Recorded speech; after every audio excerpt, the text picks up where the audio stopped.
donc une variante à partir de l'accueil que j'aime bien. Vous voyez, il y a les petits icônes ici.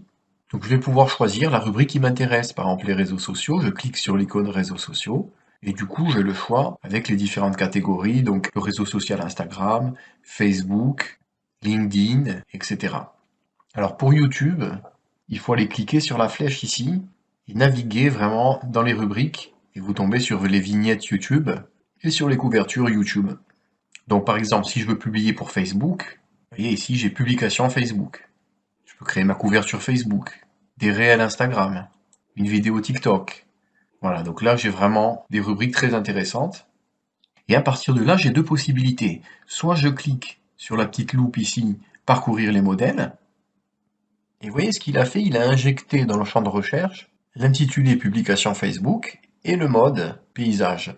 Donc il a injecté dans le champ de recherche, mais il a aussi injecté dans les filtres automatiquement. Vous vous rappelez? Dans les catégories, il a bien choisi publication Facebook et il m'a coché automatiquement le format. Donc c'est vraiment une variante. Ici, on a directement les filtres appliqués. Donc je trouve que c'est un peu plus convivial de passer par cette en-tête avec les catégories. Donc ici, j'ai 162 000 modèles, donc après on peut utiliser la technique qu'on a vue, c'est-à-dire qu'on va affiner par style, par thème, éventuellement par outil, matière scolaire, etc. Et le type de modèle, gratuit ou payant. On peut même filtrer par couleur.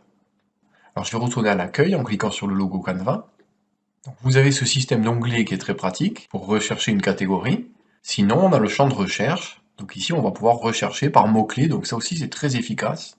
Alors ce qui est important de noter, c'est que vous voyez, dans la recherche, on peut choisir de rechercher dans les modèles, donc nous c'est ce qu'on veut, ou dans les projets. Vous avez deux onglets, donc vous ne vous trompez pas.